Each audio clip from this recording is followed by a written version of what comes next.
Bom dia.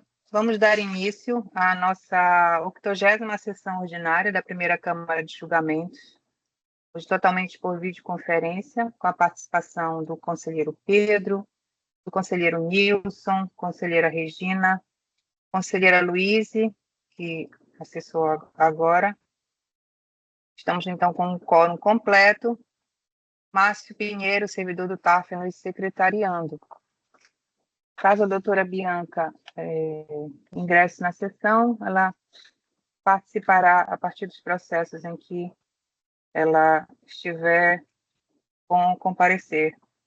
Eu vou propor aqui, foi passada a ata aos senhores, eu vou propor que nós iniciemos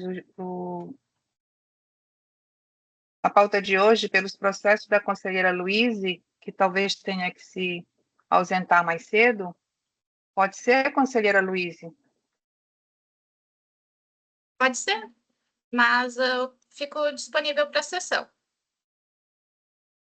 Tá bem. Nos processos da conselheira Luíse tem parecer do procurador. Nos processos em continuação, já houve a leitura do relatório, não necessitaria. Se a conselheira Luísa, então, tiver a possibilidade de ficar, a gente pode dar início, então, na sequência que foi programada da pauta, pode ser? Pode ser. Tá bom. Bem, então, na sessão do último dia 5, nós iniciamos a análise dos recursos voluntários 22.577 e 22.649, ambos da empresa Giro Comércio Varejista de Alimentos, processos de minha relatoria. Eu fiz a leitura do relatório e houve solicitação de vista do conselheiro Pedro. Eu vou passar, então, a palavra ao conselheiro Pedro para que ele apresente suas considerações. Obrigado, presidente. Bom, na última sessão eu havia feito pedido de vistas para poder verificar melhor a planilha feita pela fiscalização em relação ao auto de infração, porque eram diversas notas e eu não tive tempo hábil para essa análise. Agora, tendo esse tempo, eu verifiquei, então me ative a análise das planilhas efetuadas pela fiscalização, o levantamento, as notas fiscais que foram trazidas pela autoridade fiscal, e dos dois recursos, né, que a autuação é bem similar à penalidade do 78.1c, saídas não escrituradas e não declaradas. O estabelecimento é o mesmo, mas as inscrições estaduais, o estabelecimento é o empresarial, o CNPJ base é o mesmo, mas são estabelecimentos distintos, né? E o levantamento, a apresentação é praticamente a mesma, e pude verificar, na verdade, que de fato as notas fiscais foram apresentadas e a divergência que se encontra entre o levantamento feito pela autoridade fiscal e o efetuado pelo sujeito passivo, que ocasiona a diferença cobrada pelo auto de infração, é por conta da não escrituração em um valor de base de cálculo e de imposto bem inferior ao efetivamente praticado. Então, foi isso que eu pude perceber fazendo essa análise, mas, de fato, não há nenhuma justificativa para isso, de modo que a autuação, pelo que se mostra, pelo levantamento, está adequada e não foi apresentado nenhuma sustentação de defesa que pudesse contrapor aos argumentos trazidos pela fiscalização. Comparando, então, fazendo essa análise na planilha, é o que eu pude concluir e já me sinto apto, nesse caso, para proferir o meu voto, presidente. Esse é o retorno de vista dos processos que havia pedido na última sessão. Obrigada, conselheiro Pedro. Na sessão anterior, em que se iniciou a discussão relativa aos recursos, foi feita a leitura apenas de um relatório, que foi do recurso 22.577, porque as autuações têm a mesma natureza, como foi mencionado pelo conselheiro Pedro.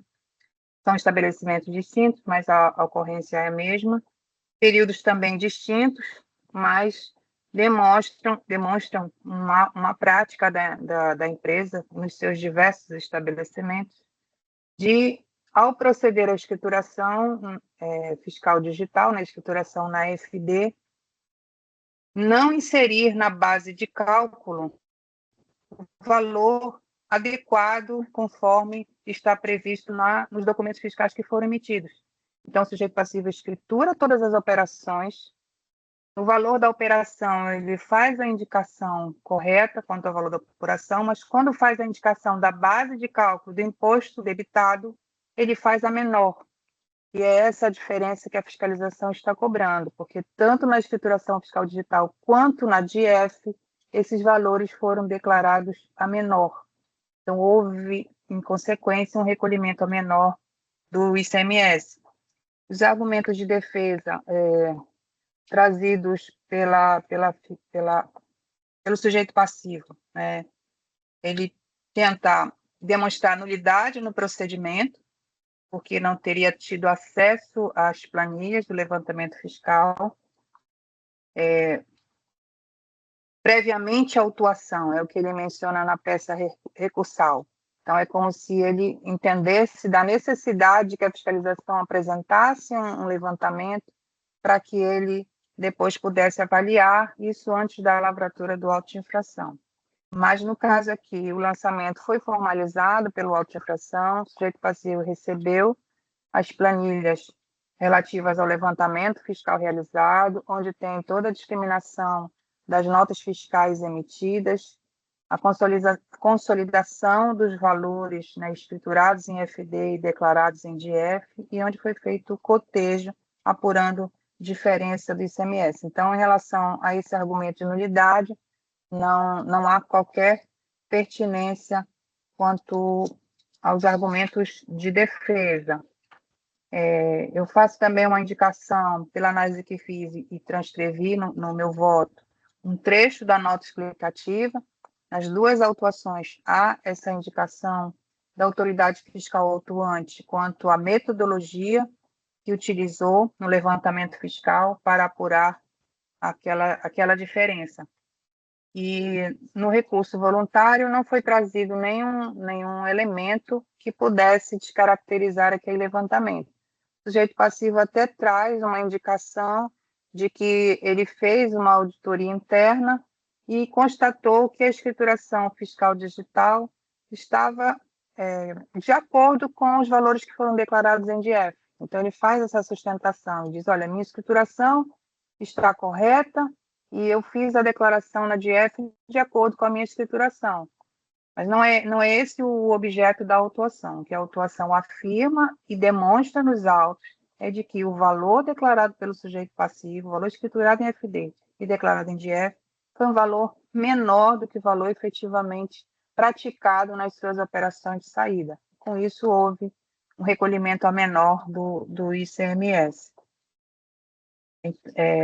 Então, a defesa ela é bem genérica nesse sentido, não traz nada pontual que indicasse, por exemplo, que determinadas operações seriam isentas do ICMS, por isso a base de cálculo teria sido menor, ele não traz nenhuma indicação nesse sentido, e todas as notas fiscais foram emitidas pelo sujeito passivo, portanto, são do conhecimento dele, assim como a escrituração e a declaração de IF foram promovidos pelo próprio sujeito passivo, então ele tem ciência, efetivamente, de todos esses elementos que foram trazidos pela fiscalização. Um outro argumento trazido pela defesa é que a multa seria exorbitante e que somente poderia ser aplicada caso exigisse uma conduta dolosa ou fraudulenta do sujeito passivo. Então, também não assiste razão à defesa. Os dispositivos previstos na legislação estadual que conferem, que definem, melhor dizendo, a penalidade a ser aplicada para cada situação, no caso específico, que é o 78, inciso 1, a linha C, não traz essa redação para que a aplicação só possa se dar diante de determinada conduta do sujeito passivo. A conduta é deixar de recolher ICMS. Então, independente da motivação para isso, e o CTN mesmo traz essa indicação de que a responsabilidade por infração independe da intenção do agente. Essa redação ela foi reproduzida na Lei 5.530, mais recentemente, houve uma alteração, reproduzindo esse dispositivo do CTN para justamente fazer essa indicação. Então, na matéria tributária, não analisamos o aspecto da boa-fé ou má-fé do sujeito passivo. Há condutas mais específicas na legislação que indicam uma conduta efetivamente dolosa, é o caso de forjar um documento fiscal, forjar uma escrituração, mas não é o caso dessa penalidade que foi aplicada. Então, esse argumento de defesa do sujeito passivo também não tem pertinência, não havendo porquê o órgão de julgamento alterar a penalidade que foi aplicada, porque ela está adequada ao caso. O que eu gostaria de trazer para a discussão é que eu tinha feito a indicação do julgamento em conjunto dos dois recursos, mas um dos recursos tem uma situação específica que vai dar um desfecho diferente.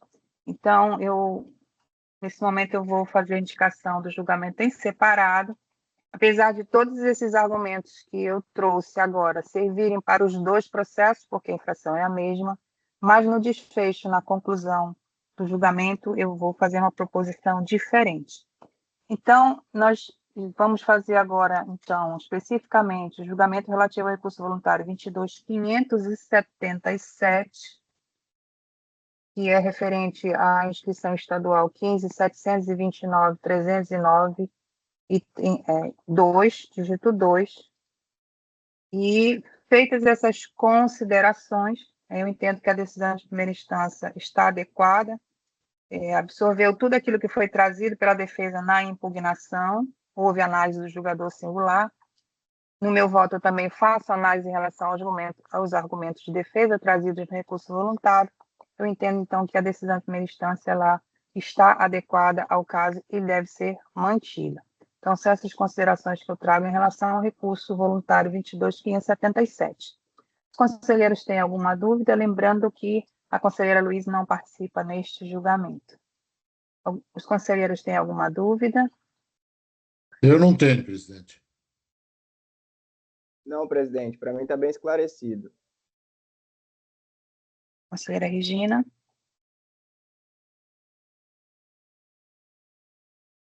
Não consigo lhe ouvir, conselheira Regina. Os demais conseguem ouvir? Agora sim. Sem questionamento, compreendi perfeitamente. Bem, então, vamos passar ao voto, e eu vou, pelas explicações que já foram trazidas, passar à parte dispositiva em relação ao recurso voluntário 22.577, votando pelo conhecimento e improvimento do recurso voluntário. Conselheira Regina, como vota?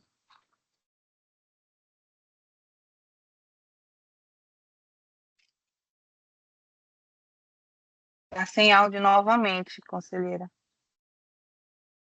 Acompanho o voto da conselheira relatora pelo conhecimento e improvimento do recurso, presidente. Ok, agora eu vi. Conselheiro Nilson, como vota? Pelo conhecimento e improvimento, acompanhando o voto da relatora. Conselheiro Pedro, como vota? Eu acompanho o voto da relatora. Temos, então, a decisão à unanimidade pelo conhecimento e improvimento do recurso voluntário 22.577. A emenda será lida ao final da sessão. Vamos dar prosseguimento, então. Em relação ao recurso voluntário 22.649, em que pese possamos aproveitar toda a discussão que foi trazida no julgamento anterior, porque a autuação ela descreve a mesma ocorrência de deixar de recolher ICMS resultante de operação não escriturada em livros fiscais, e no detalhamento, na nota explicativa, é feita essa indicação em relação ao valor da base de cálculo e imposto devido, que deixaram de ser escriturados corretamente.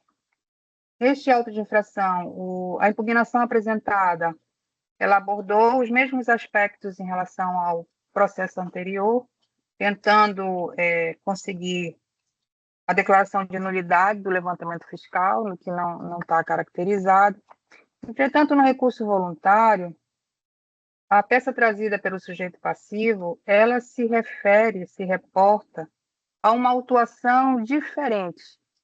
Embora na parte inicial do recurso haja indicação do processo de AINF número 07/2024-51, final 43, dígito 3, os argumentos de defesa se reportam a uma antecipação na entrada na situação de ativo não regular. Então, de alguma forma, houve uma confusão quando da apresentação do recurso voluntário, né, que a gente não tem como definir o que motivou isso. O fato é que o órgão de julgamento deve analisar os argumentos que foram trazidos pela defesa. E os argumentos trazidos pela defesa não dizem respeito àquela autuação. Então, nesse sentido, eu entendo que o recurso não deve ser conhecido, que não há o que analisar em relação ao mérito do recurso apresentado, apenas para dizer que ele não tem pertinência com a matéria que foi trazida aqui no auto de infração, não há nenhuma indicação quanto à decisão de primeira instância, alguma questão que o sujeito passivo trouxesse que pudesse anular a decisão ou fazer alguma indicação nesse sentido de inadequação da decisão de primeira instância. Então, o sujeito passivo traz considerações que não tem nada a ver com o processo. Então, nesse sentido, não cabe rebater os argumentos de defesa. Eu faço a indicação no meu voto em relação aos dispositivos da Lei 6.182, que tratam da apresentação de defesa pelo sujeito passivo. Desde a impugnação, onde o sujeito passivo deve apresentar as suas razões de fato e de direito em relação àquilo que ele está contestando. E no artigo 21 da Lei 6.182 tem a indicação de que o sujeito passivo, já na impugnação, ele deve apresentar os documentos em que ele se respalda em suas alegações, inclusive a indicação de preclusão, caso ele não apresente por ocasião da impugnação. Então, ele não trouxe nenhum documento adicional, apenas argumentos de defesa. Aqui eu faço uma indicação também do artigo 26, que fala do indeferimento da impugnação, especificamente no inciso 4, quando indica que o pedido for manifestamente protelatório, especialmente quando, entre outros, não apontar erro de fato, não apresentar erro material de cálculo e não apresentar divergência entre o auto de infração e a legislação pertinente. Então, nada disso foi trazido pela defesa. Também uma indicação no regimento interno do tribunal, que no artigo 40 indica que não será conhecido o recurso quando lhe faltar pedido ou demonstração de causa fática que o justifique. Então, não há nenhuma justificativa em relação aos argumentos trazidos pela defesa, porque não guardam pertinência com o lançamento tributário. Então, nesse sentido, a minha proposta aos conselheiros é de não conhecimento do recurso voluntário, embora eu faça uma indicação quanto à adequação do levantamento fiscal pelos documentos que foram trazidos, pela nota técnica que foi apresentada. Então, é esse o desfecho diferente que eu estou propondo aos conselheiros em relação a este recurso 22.649, em razão da peça recursal não trazer elementos que requeiram a análise do tribunal. Os conselheiros têm alguma consideração?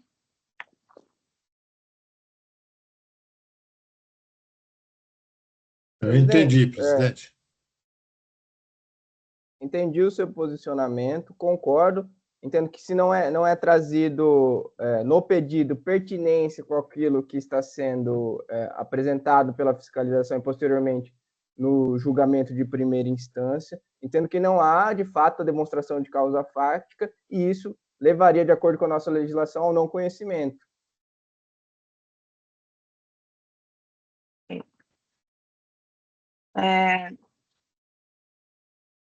Vamos, então, passar ao voto, pelas informações que já foram prestadas. Em relação ao recurso voluntário 22.649, eu voto pelo não conhecimento do recurso voluntário. Conselheira Regina, como vota?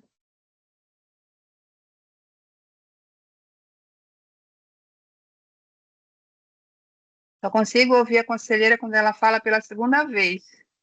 Eu não consegui lhe ouvir, conselheira. Acompanho o voto da conselheira relatora. Agora sim, pode ser algum delay aí na conexão, né?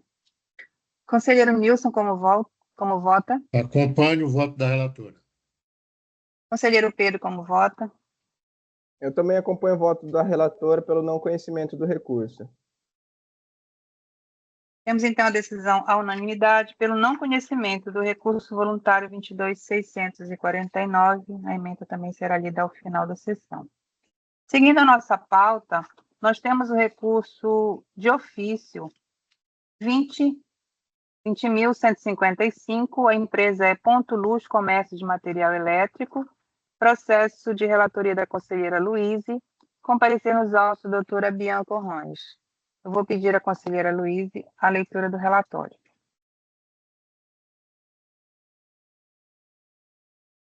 Verso o presente processo, sobre o auto de infração e notificação fiscal lavrado contra o sujeito passivo em epígrafe, em 24 de julho de 2019, no valor de R$ 110.658,40, em virtude da infração tributária a seguir transcrita. Ocorrência: o contribuinte deixou de recolher ICMS, contribuinte deixou de declarar operações efetivadas através de documentação fiscal emitida, conforme relatório anexo.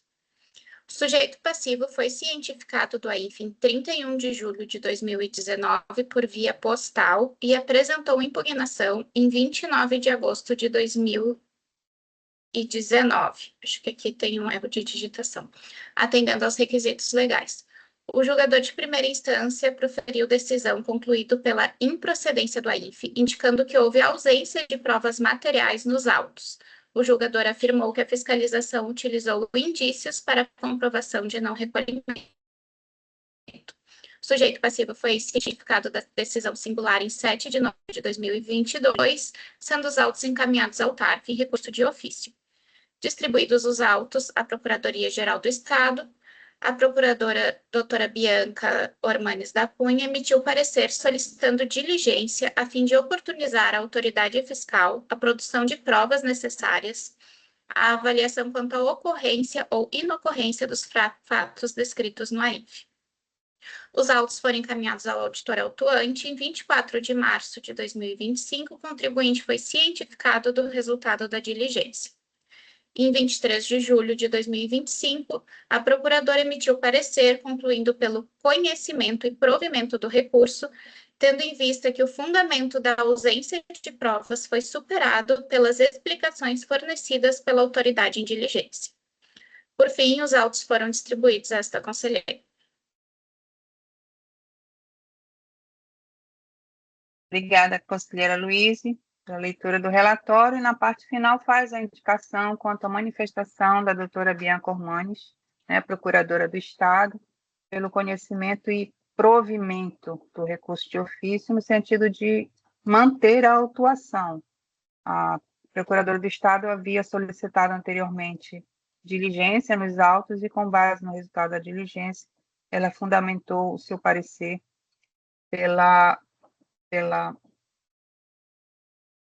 pelo provimento do recurso de ofício, pelo restabelecimento da autuação. Eu peço à conselheira Luíse suas considerações sobre a análise que fez dos autos. Examina-se o recurso de ofício da decisão de julgadoria de primeira instância pela improcedência do auto em referência interposto com fundamento no artigo 30 da Lei 6182, que deve ser conhecido por atender aos requisitos legais. Consta da descrição da ocorrência do AINF que o contribuinte deixou de recolher ICMS por deixar de declarar operações efetivadas de documentação fiscal emitida. A autuação decorre de ação de fiscalização decorrente da ordem de serviço juntada ao processo, cuja infração decorre do não recolhimento pelo sujeito passivo de ICMS relativo às saídas, tendo sido emitidos os documentos fiscais não informadas em declarações de valores em PGDAs. A autoridade fiscal autuante juntou aos autos relatórios construídos com base nos sistemas de informação disponíveis para a CEFA e explicou a metodologia adotada em diligência, O arquivo consta nos autos e demonstram a diferença entre os documentos fiscais emitidos e os valores informados e recolhidos. A defesa argumentou que não cabe a cobrança pelo regime normal de apuração, tendo sido os pagamentos já realizados, e que cabe ao Estado apenas a autuação de descumprimento de obrigações acessórias. Verifica-se dos autos que há requerimento da defesa para que o auto de infração seja julgado improcedente. O julgador de primeira instância concluiu pela improcedência, indicando que a autoridade fiscal presumiu a existência de operação tributável, utilizando como provas apenas planilhas com listagem de valores de receita comparados com valores da PGDAS, insuficientes no seu ponto de vista para indicar a falta do recolhimento. Em diligência, o auditor explicou as planilhas elaboradas, indicando que as informações são originárias e importadas dos sistemas de informação da Cefa, DW, Big Data. A autoridade relata ter realizado o cruzamento de informações com a Declaração de Informações de Meio de Pagamento, a DIMP, documentos fiscais emitidos, pagamentos realizados e informações declaradas em PGDAS. Afirma ainda que, se não houve informação de operações em PGDAS, não houve constituição devida e recolhimento do valor efetivamente devido. Cita também ter considerado nos cálculos e eliminado aqueles valores referentes à substituição tributária, cujos valores já haviam sido recolhidos, tendo também excluído operações dedutíveis, conforme o CFOP. Após a diligência, a procuradora opinou pelo conhecimento e provimento do recurso de ofício, tendo em vista que os fundamentos considerados no julgamento de primeira instância haviam sido superados. Em análise aos anexos do auto de infração disponibilizados pela autoridade fiscal, pode-se observar que o contribuinte incidiu de fato na infringência descrita.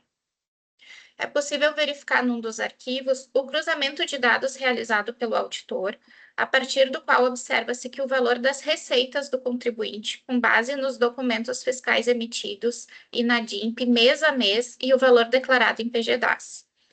Ele utilizou como referência o maior valor entre eles e descontou as devoluções.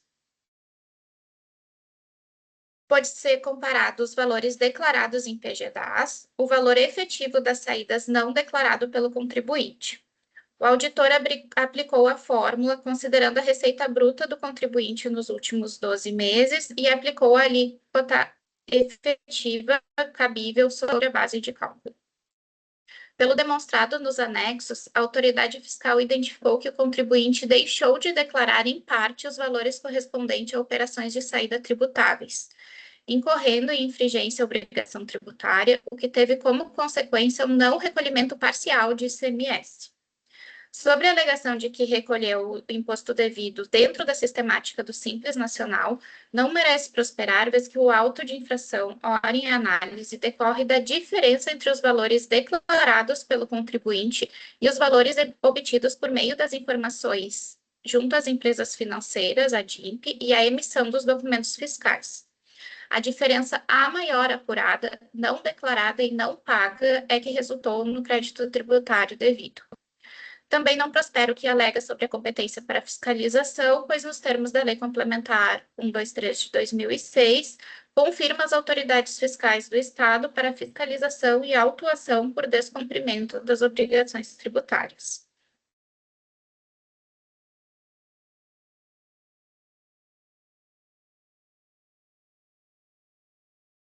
Não sei se ficou alguma dúvida. Ok, conselheira. Eu gostaria de trazer uma consideração que já foi mencionado pela conselheira Luísa, o fato de que o contribuinte, né, de sujeito passivo, é optante do Simples Nacional no período objeto da ação fiscal. A diligência só foi realizada na segunda instância, a pedido da Procuradora do Estado, mas eu penso que os elementos trazidos pela autoridade fiscal em diligência, eles apenas complementam as informações que já estavam nos autos e desde a formalização da exigência. O entendimento do julgador singular foi de imediato por não considerar o levantamento feito pela fiscalização, entendendo que ele não era suficiente, mas o meu ponto de vista também é que a informação trazida pela autoridade autuante, ela já trazia essas considerações que ensejariam esse entendimento quanto à ausência de recolhimento do ICMS. Eu diria até que é uma situação um pouco parecida com o julgamento anterior, só que aqui o contribuinte é optante do Simples e a relação entre notas emitidas e recolhimentos na escrituração, ela não se dá na DIEF, sim no PGDAS. Então, aqui a indicação da fiscalização, e desde o início a fiscalização levou em consideração o fato de o contribuinte ser optante do Simples Nacional. Ele fez o cálculo pelas regras do Simples Nacional, ele fez a indicação no enquadramento da infringência pelas regras do Simples Nacional, assim como a penalidade aplicada, que foi de 75% sobre o valor do imposto, é aquela prevista para os tributos federais, de acordo com a própria Lei Complementar 123 de 2006, que assim define as cobranças em relação aos débitos do Simples Nacional, elas são regidas pela legislação federal. Então, a fiscalização fez isso desde o início. E o que nós temos aqui é emissão de documentos fiscais. Claramente houve emissão de documentos fiscais, mas os valores reportados ou transportados para o PGDAS foram a menor. E é essa a diferença que a fiscalização está trazendo. Então, são documentos emitidos pelo sujeito passivo, não foram, não há uma presunção da fiscalização em relação, não há um arbitramento em relação às operações, são operações efetivamente realizadas pelo sujeito passivo, por isso a fiscalização fez a cobrança por dentro do Simples Nacional, como a gente fala, né? Usando os coeficientes de cálculo do Simples Nacional, e ele fez a apuração da receita do ano anterior, dos 12 meses anteriores, para poder chegar ao coeficiente exigido para o cálculo do Simples Nacional. E a alegação de defesa, eu penso que ela não foi suficiente para afastar, descaracterizar o levantamento feito pela fiscalização. E a diligência só trouxe um reforço em relação ao levantamento fiscal que foi realizado.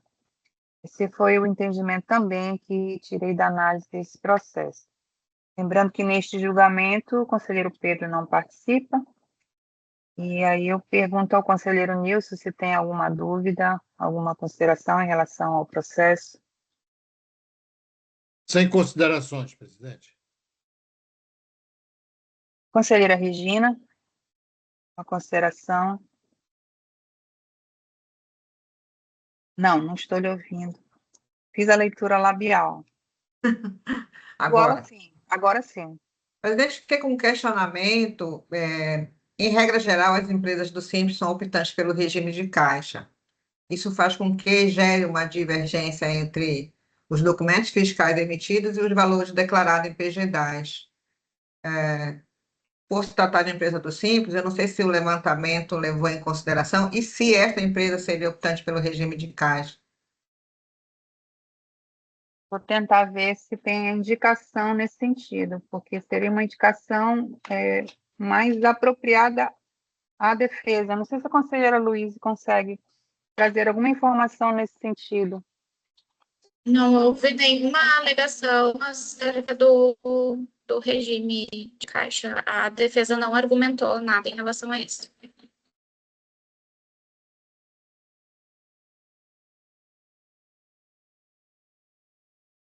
Vou só verificar aqui os argumentos de defesa.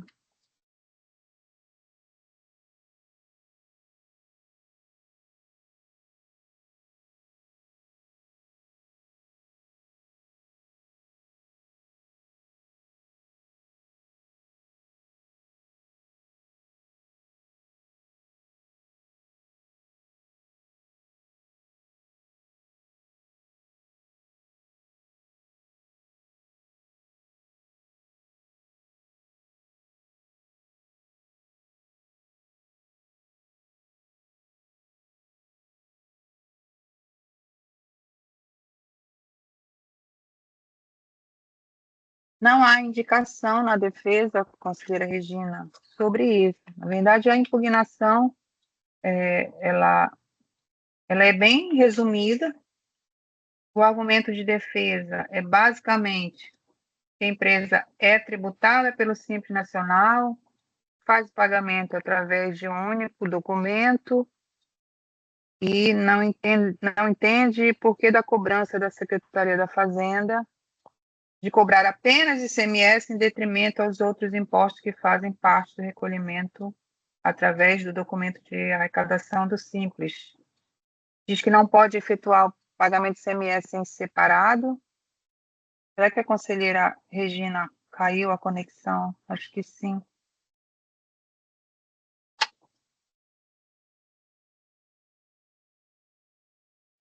Bem, não há nenhuma indicação em relação à questão do pagamento pelo regime de caixa, né, que seria, como mencionei, um argumento de defesa, né, a ser trazido. Até porque a empresa precisa fazer a opção, ela precisa fazer o registro no portal do Simples Nacional dessa opção. Anualmente, ela tem que fazer essa indicação.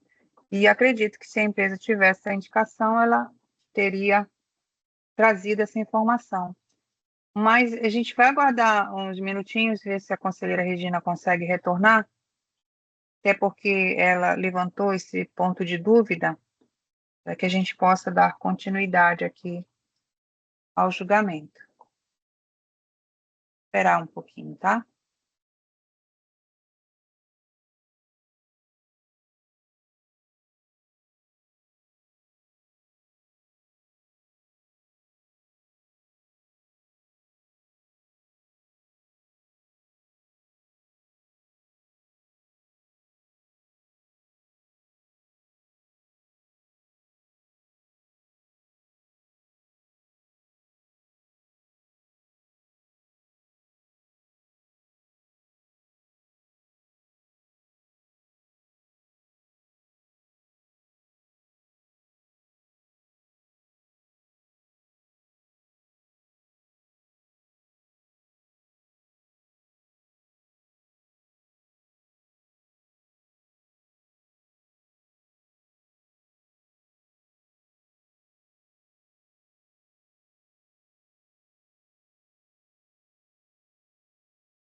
Vamos esperar mais um minutinho. Se a conselheira Regina não conseguir retornar, vou fazer uma sugestão aqui aos conselheiros. Mas vamos aguardar mais este minutinho, tá?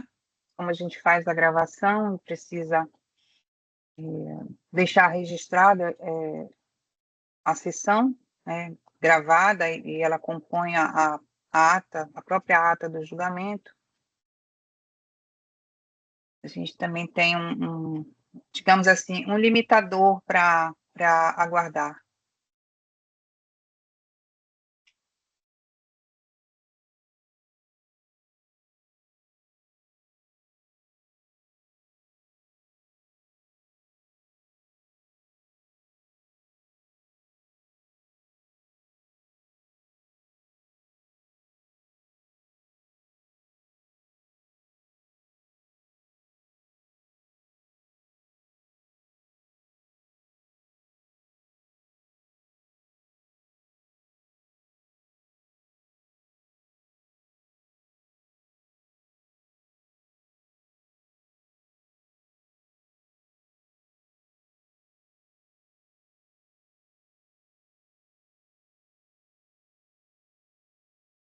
Eu gostaria de perguntar à conselheira Luíse,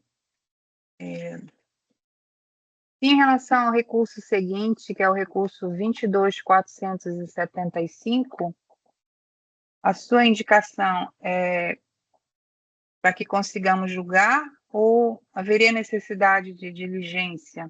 Que já vi uma sinalização nesse sentido, né? Isso, eu gostaria de pedir diligência. Então, eu vou propor agora aos conselheiros, é uma situação que não está prevista no regimento, mas nós podemos decidir deliberar pelo colegiado.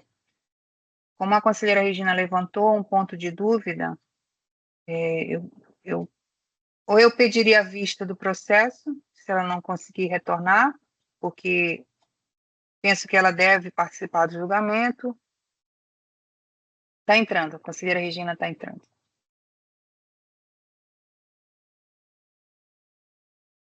Conselheira Regina, me escuta?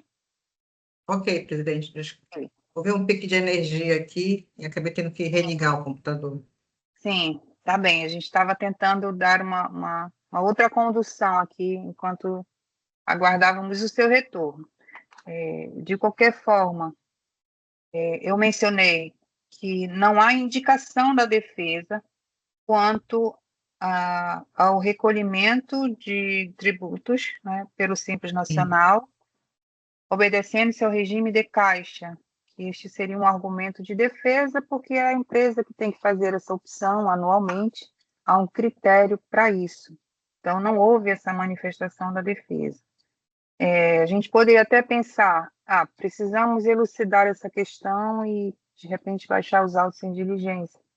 Mas eu gostaria também de pontuar que, nos casos de recurso de ofício em que a Câmara decide restabelecer a autuação, o sujeito passivo ainda tem uma oportunidade de recorrer ao pleno, no recurso de reconsideração.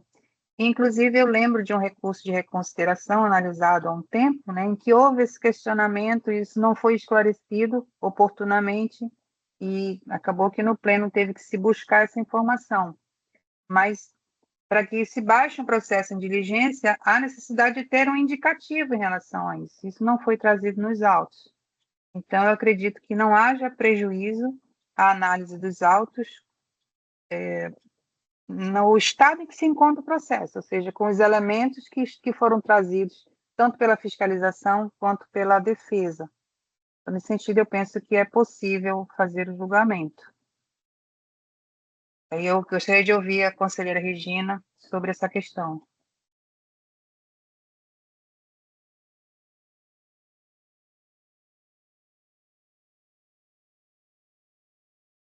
Acompanho o encaminhamento, presidente. Bem, então, a dúvida da conselheira Regina foi unicamente sobre este ponto, né? É algo que não foi trazido pela defesa, então podemos superar.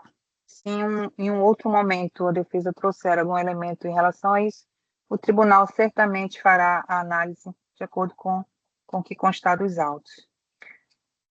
Não havendo mais dúvida, então, em relação ao processo, eu peço à conselheira Luiz seu voto, já fazendo a indicação que a conselheira, se entender possível fazer o voto apenas na parte positiva, poderá fazê-lo, porque na sua explicação já trouxe bastante informação, né, acerca da sua análise no processo. Então, eu voto pelo conhecimento e provimento do recurso de ofício pela procedência do crédito tributário.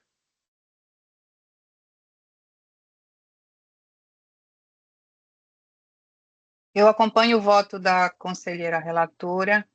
Conselheira Regina, como vota?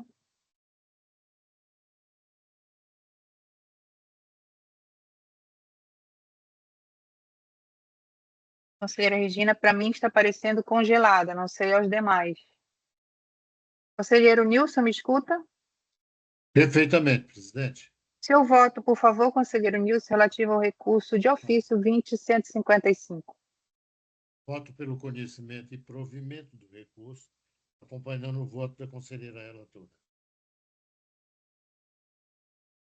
Estamos no aguardo, então, do voto da conselheira Regina. Novamente caiu a conexão. Vamos esperar mais 2 minutos, tá? Ver se ela retorna.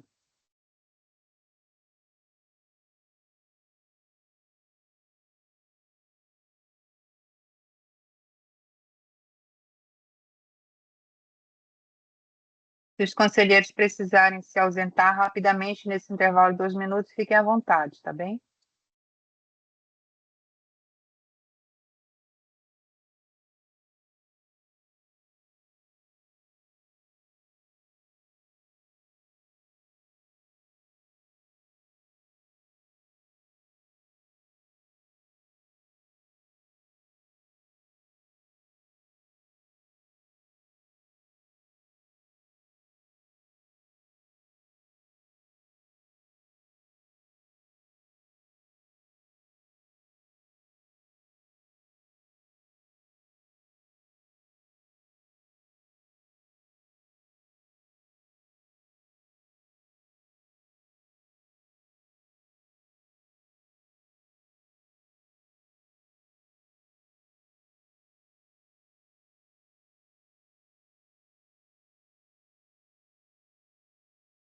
Até a água, presidente, é da COP30. Olha. Que bom, que bom. Ah, aliás, eu gostaria de fazer um registro que a FIEPA, né, e o sistema como um todo está bem atuante na COP. O Senai aqui também, eu tenho visto aqui próximo de casa, Sim. que elaborou um destaque, tem um telão bem grande, tem uma carreta lá com, Isso, acredito que com apresentação de suas atividades, né? Acredito que isso. é nisso, e realmente a FIEPA está bem à frente, né, dessas discussões. Nós não temos como ficar ausente, né? Tem que participar, porque nós somos uma casa que produz, né? E é Sim, sim. animadora, né? Tem que animar nossa indústria a produzir e produzir de maneira correta. Produzir E riqueza, ontem, principalmente.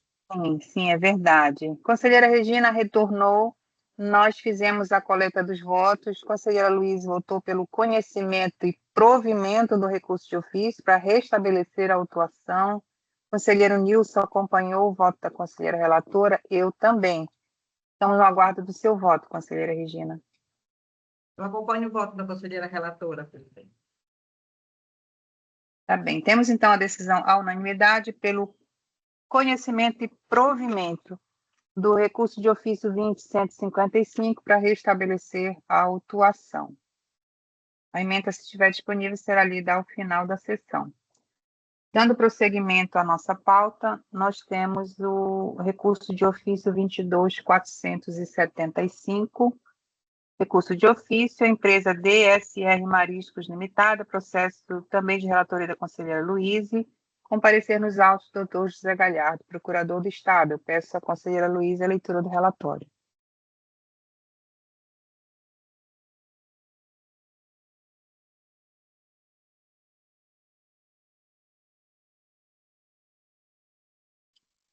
Versa o presente processo sobre o auto de infração lavrado contra o sujeito passivo em epígrafe DSR Mariscos LTDA em 9 de setembro de 2024, no valor de R$ 1.478.278,82, em virtude da infração tributária a seguir transcrita. O contribuinte deixou de recolher ICMS resultante de operação não escriturada em livros fiscais. O contribuinte deixou de recolher, no período compreendido entre janeiro de 2023 e dezembro de 2023, o ICMS relativo à operação com mercadoria em que, mesmo tendo emitido documentos fiscais de saída por meio da sonegação da declaração de valores em PGDAS, tendo sido estes todos entregues zerados. Tem uma breve descrição dos anexos da autuação, tendo sido sujeito passivo cientificado do AINF em 19 de setembro de 2024, por intermédio do DEC, e apresentado impugnação em 18 de outubro de 2024, atendendo aos requisitos legais. O julgador de primeira instância administrativa proferiu decisão concluído pela improcedência do AINF, indicando que, de acordo com as provas apresentadas pela própria fiscalização, a ocorrência cabível seria a omissão de receita, ocorrência 1040001 e não a falta de recolhimento de ICMS resultante da operação escriturada em livros fiscais, ocorrência 1010002, cabendo desta forma a penalidade prevista no artigo 96 do inciso 1 da Resolução CGSN 140 de 2018. O sujeito passivo foi cientificado da decisão singular em 9 de junho de 2025, sendo os autos encaminhados ao TARF em recurso de ofício. Ainda, com fundamento no artigo 45 da Instrução Normativa de número 24 de 2010, sugeriu-se a comunicação à Diretoria de Fiscalização para que, caso julgue conveniente, encaminhe a realização de novo procedimento fiscal com o propósito de verificar o adequado cumprimento das obrigações tributárias pelo contribuinte.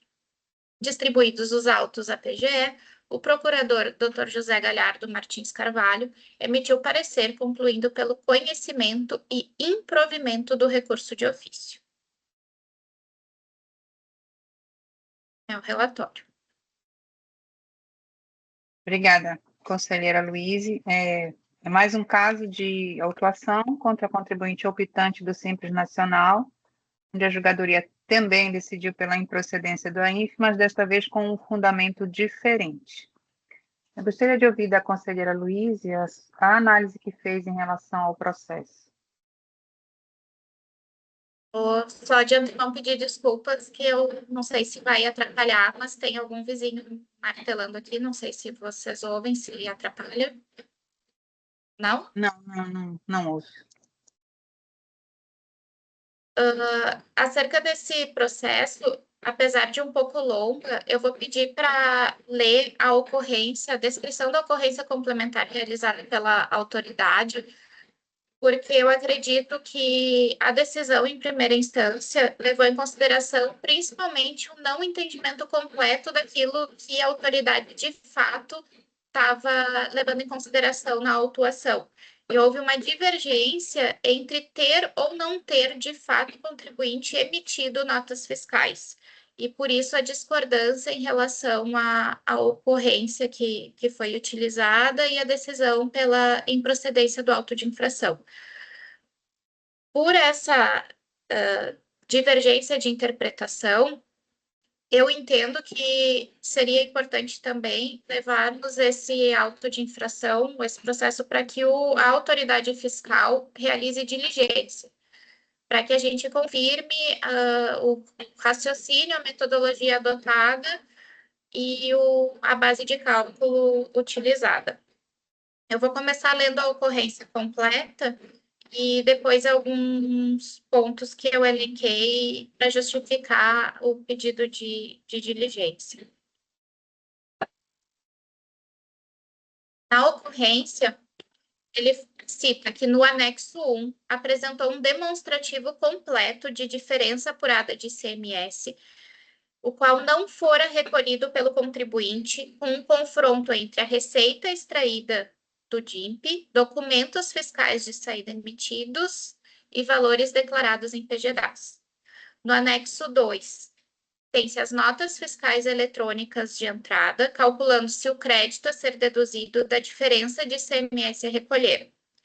Analisou-se também o ICMS destacado nos conhecimentos de transporte que foram emitidos, tendo como destinatário o contribuinte hora fiscalizado. Porém, o ICMS não fora destacado nesse tipo de documento fiscal eletrônico.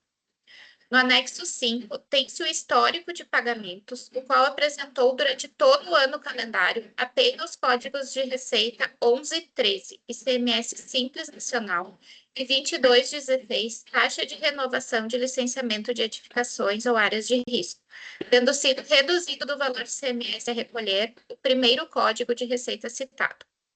Já no anexo 6, tem-se a relação das declarações PGDAS utilizadas na fiscalização, entregues com valor muito reduzidos. Tal informação foi essencial para a capitulação legal de deixar de recolher o imposto resultante da operação e prestação não escriturada em livros fiscais, conforme extrai-se da linha C do inciso 1 do artigo 78 da Lei Estadual 5530 de 1989, afinal, o contribuinte não declarou nem recolheu o ICMS referente a tais operações escritas.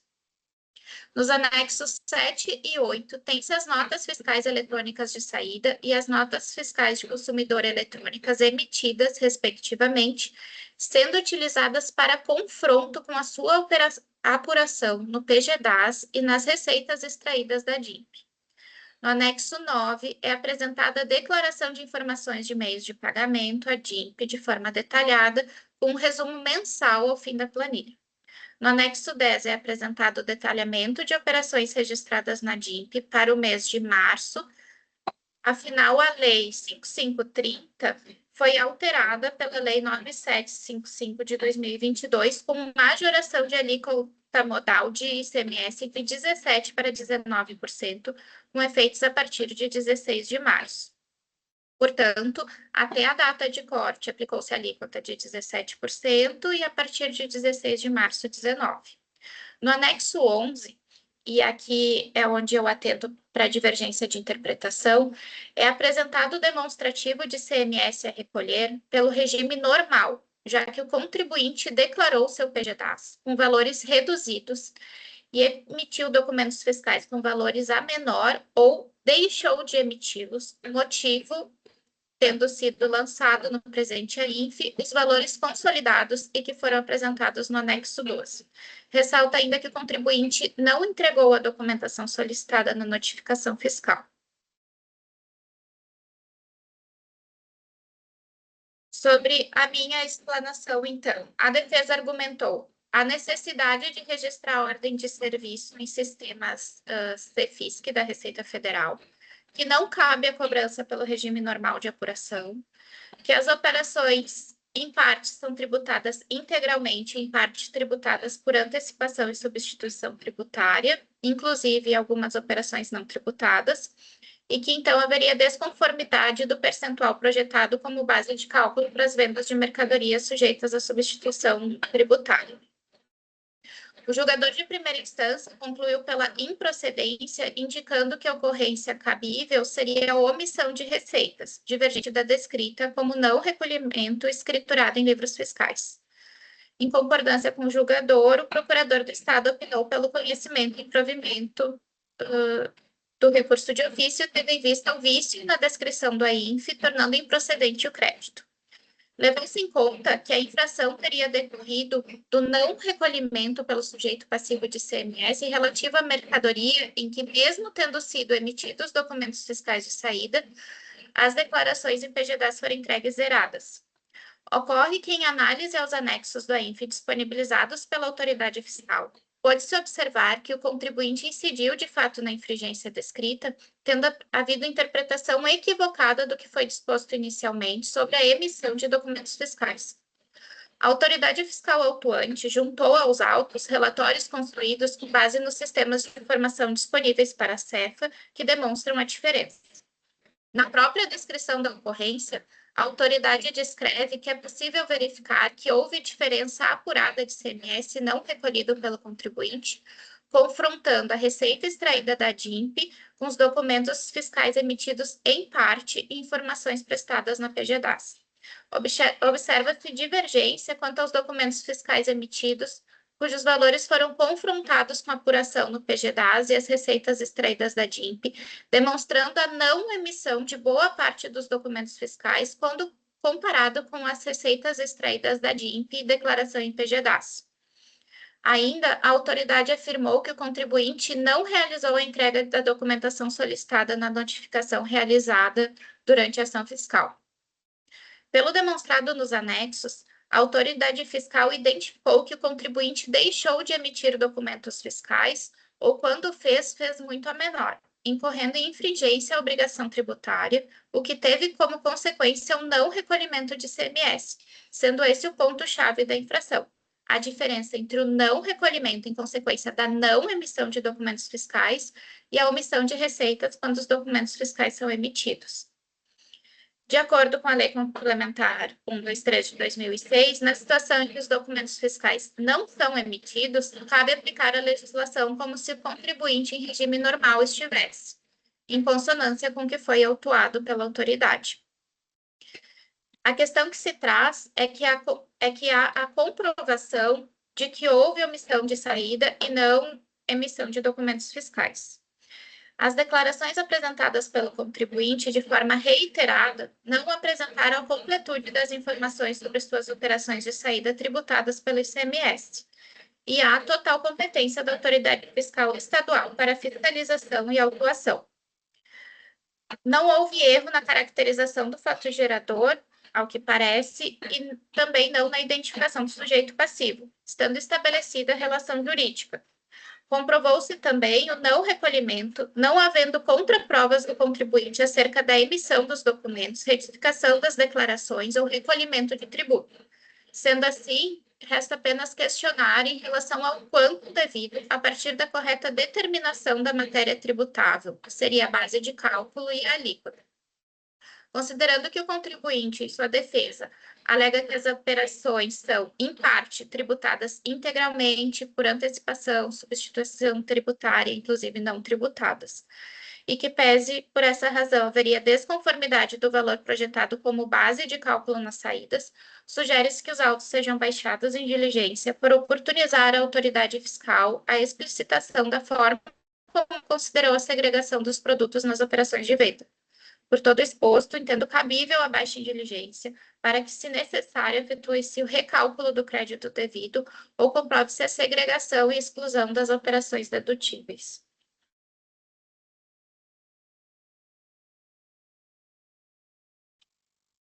Bem, a conselheira Luíse trouxe já suas considerações sobre análise de mérito, efetivamente, mas pondera a necessidade de que a autoridade fiscal atuante seja ouvida em razão, basicamente, dos argumentos de defesa, em relação à segregação de valores. Eu tendo a concordar com a diligência proposta pela conselheira relatora, mas também gostaria de ressaltar algumas considerações, né, em relação ao processo. Nós temos recebido alguns recursos que trazem autuações contra contribuintes do Simples Nacional e levantamentos fiscais com diferentes metodologias.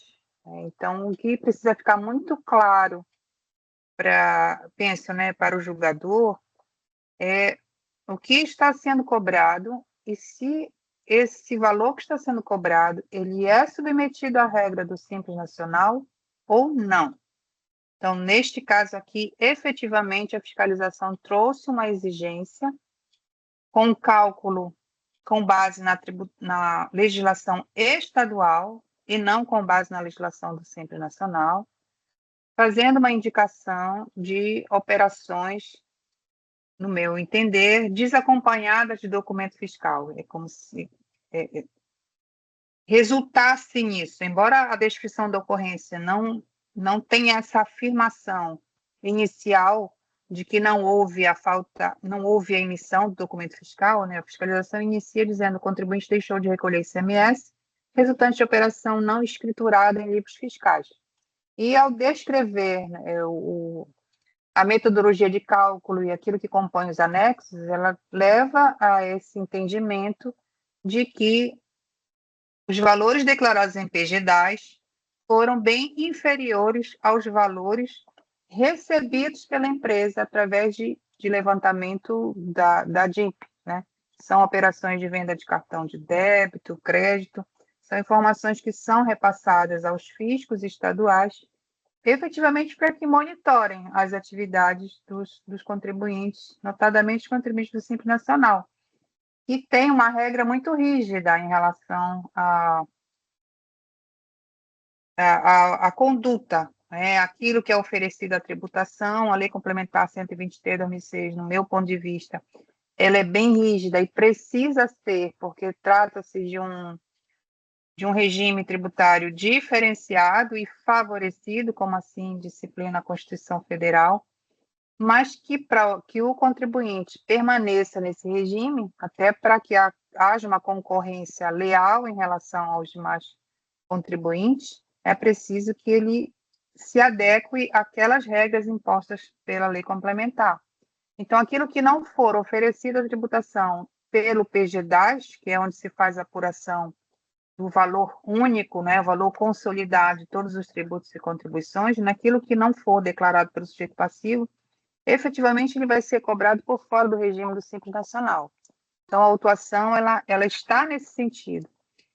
Eu entendo que a decisão de primeira instância também, ela não entendeu esse aspecto trazido pela fiscalização, trouxe uma fundamentação, no meu ponto de vista, que não condiz com a autuação, mas é preciso fazer uma reanálise em relação ao montante do crédito tributário, como mencionou a conselheira Luísa. Então, nesse sentido, eu entendo pela necessidade da diligência, conforme foi sugerida.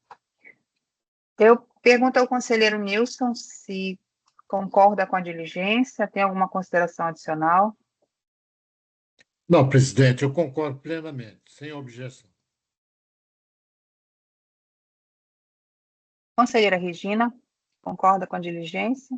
Sem objeção, presidente, quanto à proposta de diligência. Bem, então, pela manifestação da conselheira relatora e demais conselheiros, fica suspenso o julgamento relativo ao recurso de ofício 22.475, para que os autos sejam baixados em diligência, e quando eles retornarem, o processo será oportunamente pautado para uma nova sessão de julgamento. Conselheira Luísa, depois de encaminha, então, o texto, né, que foi lido aí para que seja inserido nos autos e o processo seja encaminhado ao órgão preparador de origem. Nós ainda temos na nossa pauta 2 recursos para análise. A conselheira Luísa pode continuar até o final da sessão. Posso, Conselheira Luísa, tem a ementa para o recurso de ofício 20.155 também para leitura ao final da sessão? Não, gostaria de uma próxima sessão. Não, tá. Então, não trouxe a proposta de redação.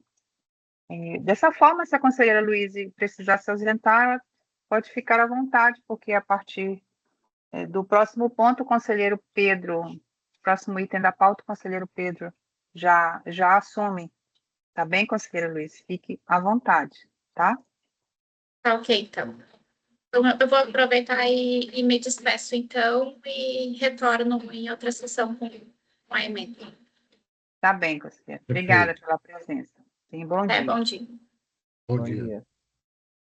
Prosseguindo na pauta da sessão de hoje, nós temos o recurso de ofício 22.635, de relatoria do conselheiro Pedro, com parecer nos autos da doutora Bianca Ormandes. Autuado foi o consórcio SBEI, SK, alguma coisa nesse sentido. Peço ao conselheiro Pedro a leitura do relatório.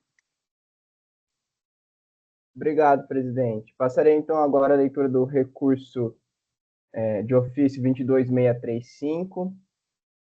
Versa o presente processo sobre o auto de infração e notificação fiscal lavrado contra o sujeito passivo consórcio SBISK no dia 3 de agosto de 2023, em virtude da infração tributária descrita a seguir. O sujeito passivo deixou de recolher ICMS relativo à operação com mercadoria oriunda de outra unidade da federação, destinada ao uso, consumo ou à integração ao ativo permanente do estabelecimento. Através do cruzamento entre os dados dos documentos fiscais e as declarações de informações econômicas fiscais, foi verificado que o sujeito passivo deixou de recolher ICMS de FAO referente às operações de entrada interestaduais de mercadorias recebidas para uso e consumo ativo permanente do estabelecimento. A autoridade fiscal capitulou a infringência em dispositivos da Lei 5.530, de 89, da Constituição Federal de 88, do Regulamento do ICMS, e estes foram os dispositivos citados. A penalidade imposta foi da Lei 5.530 de 89, no seu artigo 78, inciso 1º, a linha D, item 1, uma multa de 40% sobre a diferença devida. Trata-se de autuação originada em ação de fiscalização de estabelecimento, em decorrência da ordem de serviço número 10/2023-82-000-112-6, com prazo de conclusão de 60 dias, cuja ciência do contribuinte relativa ao início da ação fiscal ocorreu em 26 de junho de 2023, na qual ele ficou dispensado a apresentação de documentos. O sujeito passivo, na sequência, foi notificado do AINF através do domicílio eletrônico em 7 de agosto de 2023 e apresentou impugnação em 5 de setembro de 2023, atendendo aos requisitos legais. A julgadoria de primeira instância decidiu primeiramente converter o julgamento em diligência, para que a fiscalização identificasse e juntasse aos autos as notas fiscais envolvidas na autuação. Além disso, o julgador singular solicitou que a autoridade fiscal complementasse o enquadramento legal da infringência, considerando que a autuação recai sobre o adquirente consumidor final não contribuinte. O julgador singular solicitou também a retirada de notas fiscais de transferência de mercadorias, com base na decisão da ADC 49, e a aplicação da taxa Selic a partir de 17 de março de 2022. O julgador singular, por fim, solicitou a reclassificação da penalidade para a multa prevista no artigo 78, inciso 1º, a linha E da Lei Estadual número 5.530 de 89, considerando que o autuado é o adquirente não contribuinte. A autoridade fiscal, em resposta à diligência, indicou inicialmente que as notas fiscais utilizadas para compor o valor do crédito tributário encontram-se nos anexos 4 e 5 do AINF, com chave e número de identificação. Na sequência, a autoridade fiscal informa que alterou o enquadramento legal da infringência, bem como da multa, assim como solicitado. Ademais, a autoridade fiscal ainda afirma que não constam no levantamento emissores com os mesmos CNPJs bases que o destinatário. Por fim, a autoridade fiscal relata que recalculou os juros e atualizou o crédito tributário exposto em novo demonstrativo. O sujeito passivo, após ser cientificado do resultado da diligência, manifestou-se indicando que a autoridade fiscal alterou indevidamente o critério jurídico no momento em que alterou a motivação, o enquadramento legal e a multa descrita no AINF. Isso levaria ao cancelamento integral do AINF e consequente nulidade do lançamento.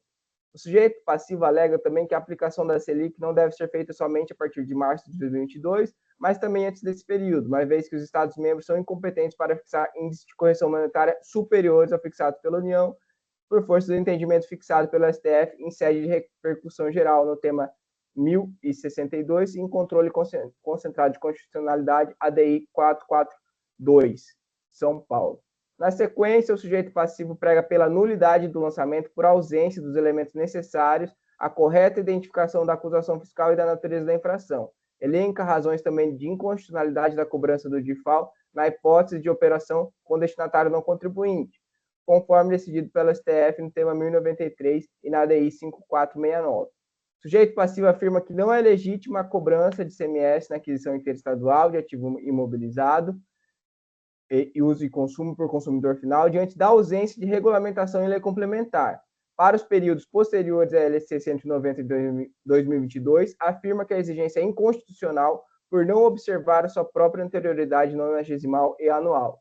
O sujeito passivo ainda diz que não é possível a apuração do diferencial de alíquotas a partir da utilização de bases de cálculos distintas, base dupla, para uma mesma operação de circulação de mercadorias, pois isso está em descompasso com o artigo 13, parágrafo 1º da Lei Complementar 87, de 96, com o artigo 146, inciso 3º, e artigo 155, parágrafo 2º, inciso 7º e 8º da Constituição Federal. Por fim, afirmo que o valor da multa possui contorno confiscatório, tendo que ser limitado em 20%, conforme entendimento do STF na DI 551 do Rio de Janeiro. A julgadoria de primeira instância, após retorno do processo em diligência, decidiu pela improcedência do AINF, declarante do integralmente indevido o crédito tributário.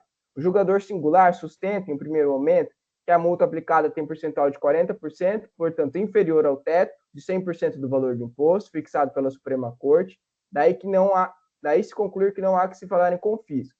Na sequência, o julgador singular afirma que o pedido da impugnante está desprovido da prova do alegado ônus, do qual não pode se desincumbir, segundo o artigo 373 do CPC, acerca da aplicação de taxa de juros em patamar superior àquele estabelecido pela União em período anterior à alteração do artigo 6º da Lei Estadual 6.182. O julgador singular também constata que não houve alteração do critério jurídico estabelecido pela AINF, tanto que a exigência fiscal continua sendo a mesma, ou seja, de não recolhimento de ICMS de FAO nas operações interestaduais autuadas em sede de diligência, a fiscalização apenas complementou o enquadramento legal da infringência.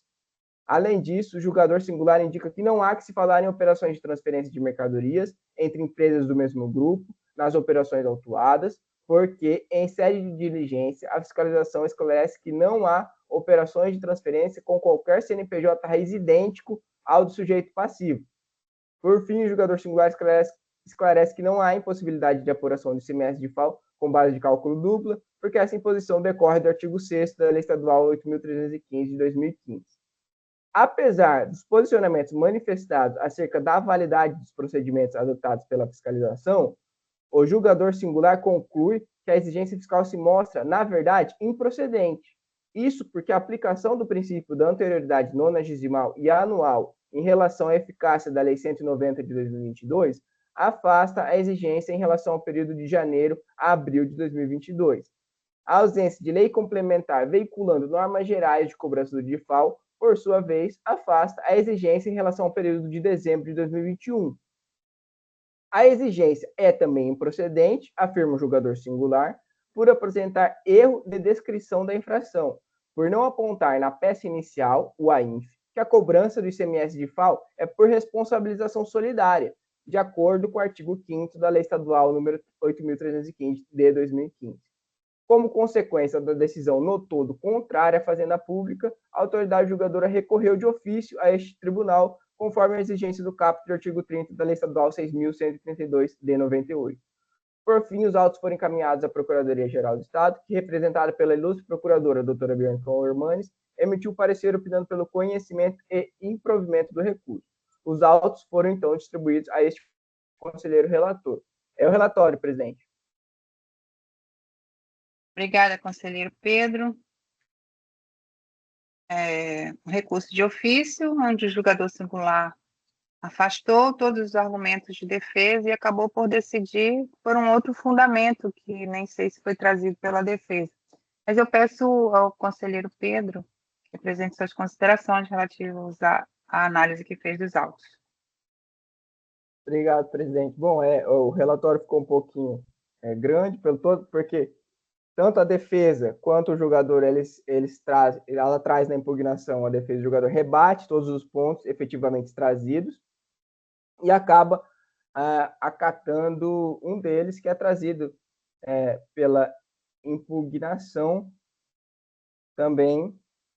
Mas, de início, é importante dizer que temos, então, uma autuação de fatos geradores compreendidos entre dezembro de 2021 a abril de 2022.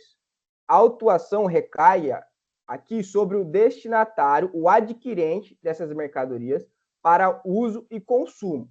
O destinatário, ele presta praticamente serviços de engenharia e correlatos, então se enquadra como não contribuinte do ICMS e está comprando mercadorias como eletrodutos, disjuntores, abraçadeiras, que utilizariam no desempenho da sua prestação de serviço, mas ainda sendo caracterizado como não contribuinte, e assim, de certa forma, denota a fiscalização ao autuar esse contribuinte. Eu vou fazer e fiz meu voto seguindo essa sequência, mas no final vou dar uma justificativa que até abarca todos os períodos de referência. Mas delimitando, então, os primeiros períodos de referência, é bom dizer que os períodos de janeiro, fevereiro e março de 2022 e o período até 4 de abril de 2022, eles estão, pela própria alteração trazida pela decisão do STF no julgamento da ADI 5469 sobre a necessidade da edição de lei complementar federal dispondo sobre normas gerais para que as leis estaduais pudessem cobrar o ICMS de FAO, a modulação de efeitos diz que a partir de 2022 seria necessária essa lei, que foi editada em 5 de janeiro e, em seu próprio texto, faz o afastamento da anterioridade nonagesimal, tendo seus efeitos só a partir de 5 de abril. Então, do início de 2022 até 4 de abril de 2022, período compreendido integralmente neste auto de infração, A cobrança é indevida, claramente, pela própria imposição da lei de que não se deve cobrar o ICMS de FAO nesse período. Então, esse posicionamento também adotado e determinado pelo STF no julgamento das ADI 7066, 7078 e 7070, em um primeiro momento, e agora, mais recentemente, no julgamento do próprio tema 1266, em que reafirmou esse entendimento de que a cobrança do ICMS de FAO só é válida a partir, respeitando os 90 dias depois da entrada em vigor da Lei Complementar 190 de 2022. Sobre o período restante daquele período de abril de 2021, não poderia a cobrança ser feita, porque a própria Lei 190 depois traz a disposição não prevendo a responsabilidade solidária do destinatário adquirente. E a cobrança também recaindo sobre o destinatário não poderia ser feita mesmo para fatos geradores ocorridos após abril de 2022, período final, então, da autuação realizada pela fiscalização.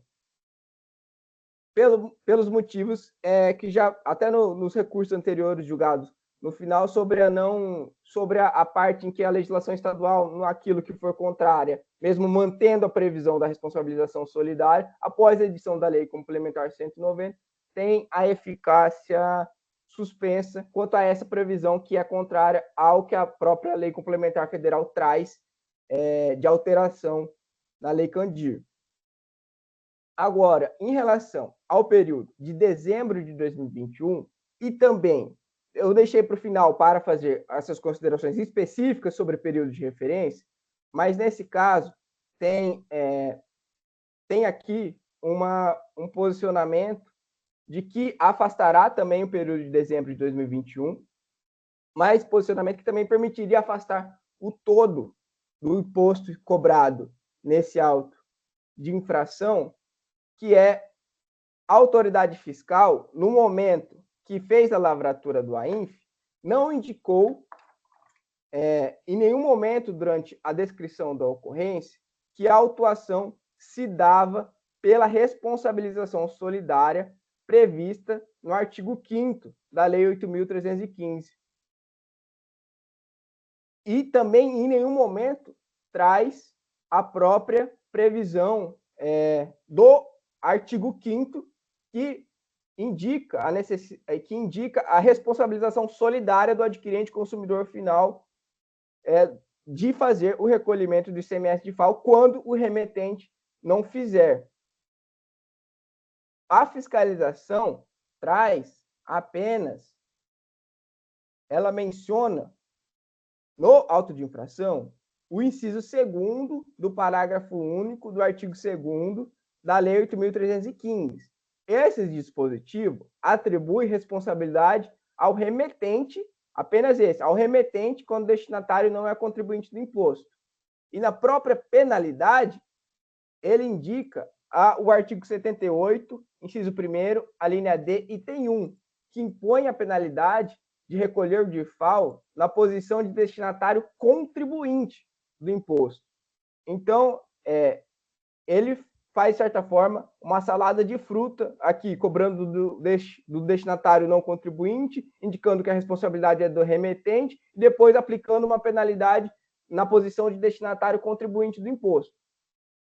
O julgador de primeira instância, ele verificou essas incongruências e pediu em diligência para a complementação com o artigo 5º da Lei 8.315 e a retificação da penalidade. Porém, posteriormente, mesmo tendo feito esses procedimentos, ele segue pela própria improcedência, pelo fato de se verificar, então, um erro de descrição dessa infração ao não indicar, e na verdade indicar em sentido contrário, que mesmo autuando um destinatário não contribuinte adquirente do imposto, ele não faz indicação da previsão solidária desse adquirente. Faz, na verdade, a indicação da responsabilidade do remetente dessa mercadoria no auto de infração.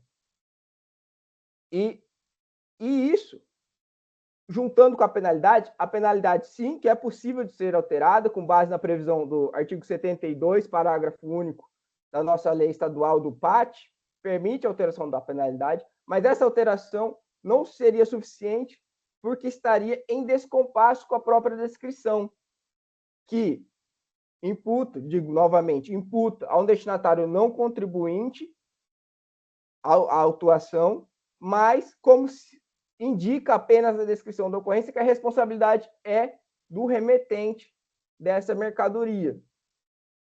Então, essa alteração, a defesa até traz na manifestação posterior à diligência, que causaria uma alteração de critério jurídico, que é uma situação vedada pelo artigo 146 do CTN, e o julgador singular, de certa forma, se posiciona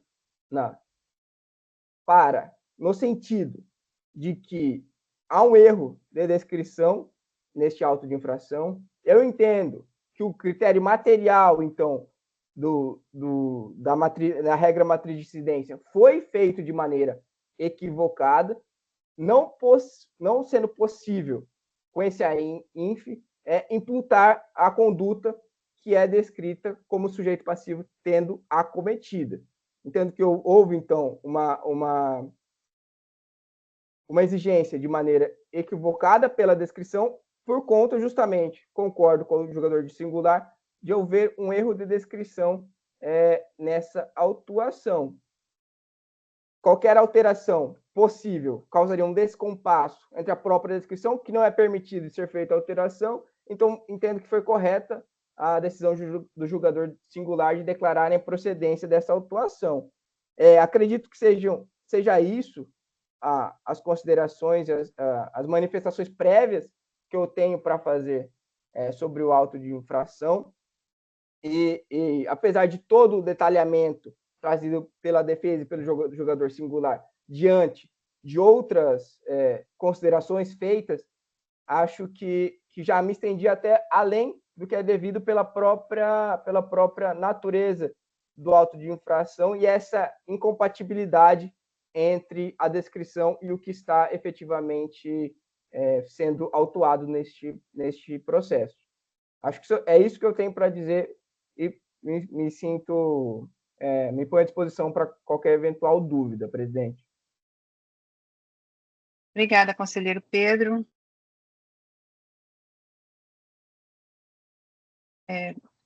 Trata-se de uma autuação de diferencial de alíquota. Temos analisado mais recentemente alguns casos aqui no tribunal,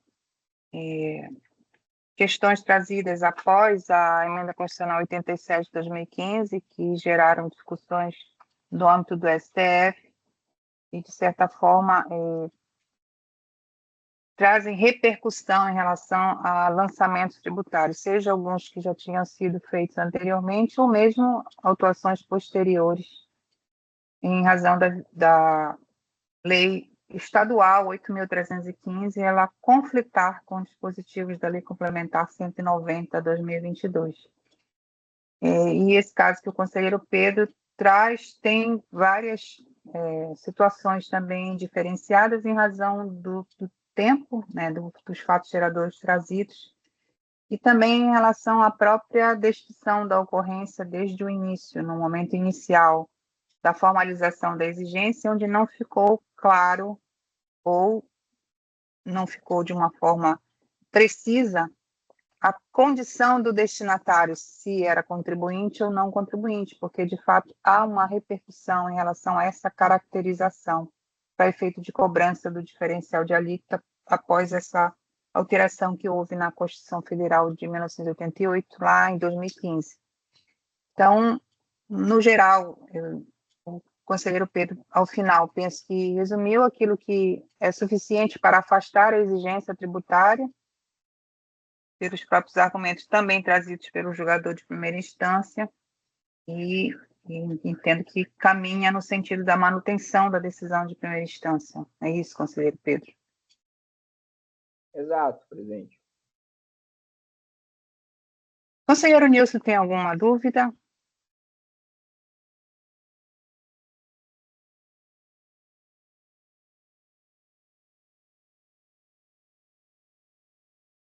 Não, presidente. Conselheira Regina, alguma consideração? Não, presidente, compreendi perfeitamente. Peço então ao conselheiro Pedro seu voto relativo ao recurso de ofício 22.635. Bom, presidente, já tendo feito minha manifestação acerca dos demais fundamentos do voto, eu seguirei para a parte dispositiva, dizendo então que voto pelo conhecimento e improvimento do recurso de ofício. Eu acompanho o voto do conselheiro relator. Conselheira Regina, como vota? Acompanho o voto do conselheiro relator. Conselheiro Nilson, como vota? Voto com o conselheiro relator.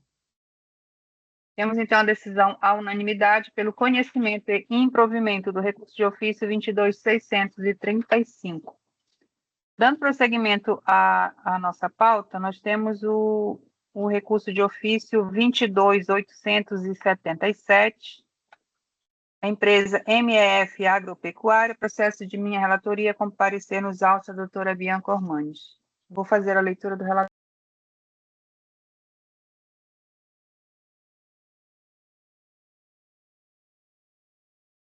Peço presente processo sobre o auto de infração lavrado em 10 de novembro de 2024, com a seguinte descrição. O contribuinte deixou de recolher o ICMS no prazo regulamentar relativamente à mercadoria sujeita a antecipação na entrada em território paraense. Durante a operação de fiscalização no posto fiscal de Itinga, o condutor apresentou os danos pertencentes a destinatário que se encontra na situação fiscal de ativo não regular. Devido ao exposto, foi lavrado o termo cobrando antecipadamente o valor do imposto devido. Infringência foi capturada em dispositivos da Lei 5.530, do Regulamento do ICMS, da Instrução Normativa CEFA número 13, de 2005, e dispositivos da Lei 6.182, de 1998. Penalidade aplicada, 40% sobre o valor do imposto, previsto no artigo 78, inciso 1, a linha L, da Lei 5.530, de 1989. O sujeito passivo foi regularmente notificado do auto de infração, apresentou impugnação, tendo o julgador de primeira instância decidido pela improcedência do auto de infração, com a indicação que a autuação não se sustenta, pois tanto a descrição da ocorrência quanto a capitulação da infringência tratam da antecipação do ICMS na entrada em território paraense, cujo código de receita é 1146. Todavia, a nota fiscal objeto de autuação descreve produto não sujeito a antecipação na entrada em território paraense. O produto é inoculante biológico, NCM 3002900, conforme artigo 107 do anexo 1 e apêndice 1, ambos do regulamento do ICMS. Dessa decisão recorreu de ofício ao TAF, nos termos do artigo 30 da Lei 6.182, de 1998. O sujeito passivo foi cientificado da decisão singular e os autos foram remetidos ao TAF. Fiz a indicação de que houve parecer da doutora Bianca Ormandes, na verdade não houve a dispensa do parecer em razão da autuação decorrer da situação de ativo não regular. Na sequência, então, os autos foram distribuídos a esta conselheira relatora, com dispensa do parecer do procurador, conforme mencionado. Em relação a este processo, nós temos a decisão da julgadoria que acolheu os argumentos de defesa. Não há questionamento da defesa em relação à situação fiscal de ativo não regular, e sabemos que a Instrução Normativa 13 de 2005 elenca as hipóteses em que os contribuintes do ICMS vão ser classificados na situação de ativo não regular e, dessa forma, ficariam obrigados ao recolhimento do ICMS por ocasião da entrada da mercadoria em território paraense, especificamente no ato da entrada em território paraense, mas a Instrução Normativa 13 de 2005 ela também elenca quais nomenclaturas serão passíveis de cobrança desse ICMS antecipado. Então, temos a antecipação especial, código 1173, temos o diferencial de alíquota, código 1141, temos antecipação na entrada, Código 1146, que é o que foi objeto da autuação. Entretanto, o enquadramento da infringência faz a indicação de que esse produto ele consta do apêndice 1 do anexo 1 do regulamento e, portanto, seria passível da exigência de antecipação na entrada. Ocorre que este produto não está elencado no regulamento do ICMS, então não há previsão legal para que se exija o recolhimento antecipado desse produto no ato da entrada em território paraense. Então, essa foi o item trazido pela defesa e, efetivamente, o que foi decidido pelo julgador singular. Eu fiz avaliação em relação ao regulamento do ICMS, de fato, não localizei este produto como sujeito à antecipação na entrada, e aqui também tem uma situação específica que o sujeito passivo ele atua no comércio de grãos e também ele faz plantação. Então, esse produto, que é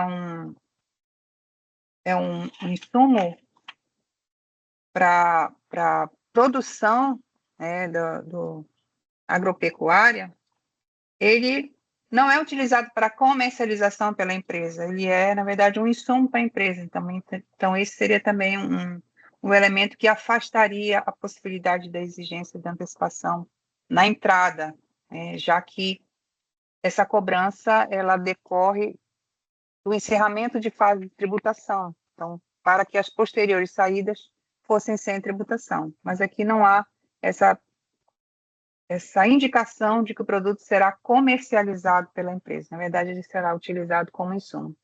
Mas o fato é que o que foi trazido pela fiscalização como de recolhimento obrigatório no Código 1146, isso não se materializou porque a legislação ela não traz essa indicação para esse produto. Então, nesse sentido, eu concordo com a decisão, integralmente com a decisão de primeira instância, que afastou a exigência. A discussão sobre ativo não regular, nesse momento, ela se torna irrelevante, justamente porque essa operação ela não se adequa à sistemática de antecipação prevista na Instituição Normativa número 13 de 2005. Então, dessa forma, entendo que a decisão de primeira instância, que decidiu pela improcedência do auto de infração, ela deve ser mantida aqui neste colegiado. São essas informações, o processo ele não tem maior complexidade, uma autuação de trânsito, e são essas informações que eu tinha para trazer. Conselheiros, tem alguma dúvida? Conselheiro Pedro?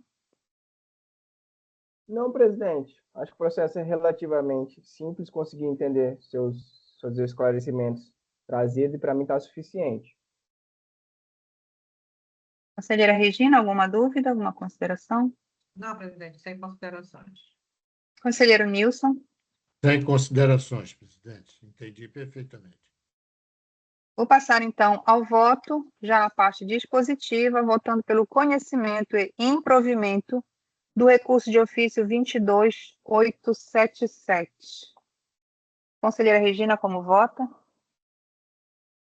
Acompanho o voto da conselheira relatora. Conselheiro Nilson, como vota? Voto com a relatora. Conselheiro Pedro, como vota? Eu acompanho o voto da relatora.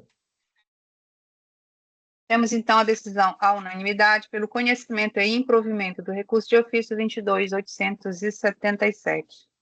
Com isso, concluímos o julgamento dos processos que estavam na pauta da sessão de hoje. Fica então, agora o momento para a leitura das emendas propostas para os julgamentos que foram realizados. Eu vou fazer a indicação aqui em relação aos os processos de minha relatoria e, na sequência, eu passo ao conselheiro Pedro. A conselheira Luísa já havia informado que vai apresentar em outro momento. Vou tentar aqui compartilhar com os senhores. Só um minuto.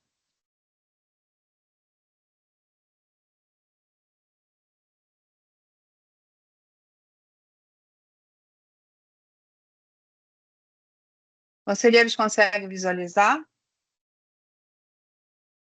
Sim. Sim, visualizando. Então, iniciando pelo recurso voluntário 22.577, ICMS, que é o da empresa Giro Comércio Varejista. ICMS, falta de recolhimento, operações com valores não escriturados na FD e não declarados na DF, nulidade não configurada, procedência do AINF.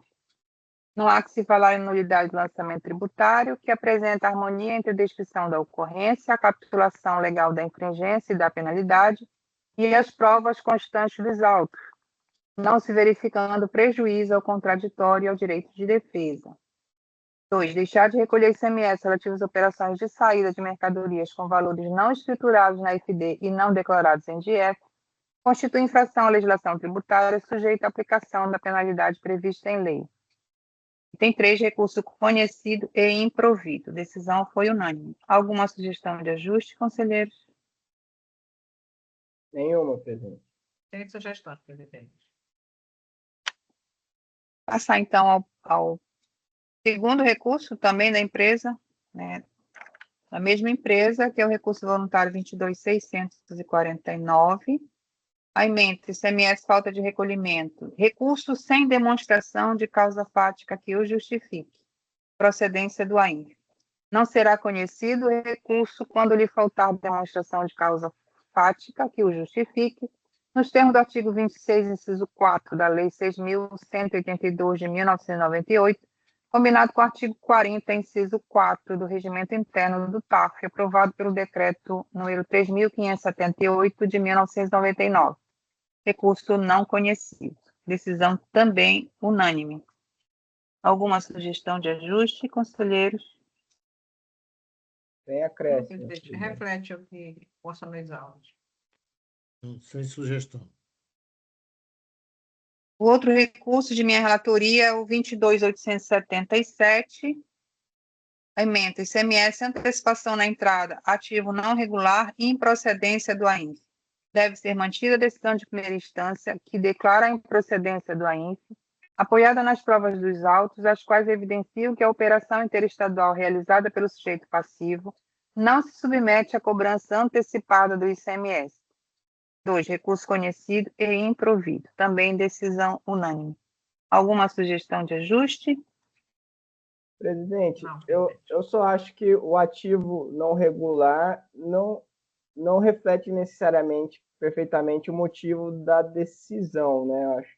Ele traz essa argumentação, mas eu acho que é mais a questão da mercadoria não estar enquadrada na antecipação na entrada, e acho que seria mais adequado, ao meu ver, que o presente na emenda está refletindo, na verdade, esse quesito, né, que é mais significativo que o ativo não regular.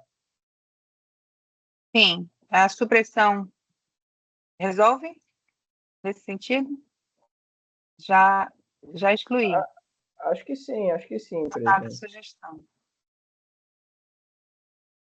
Tá bem.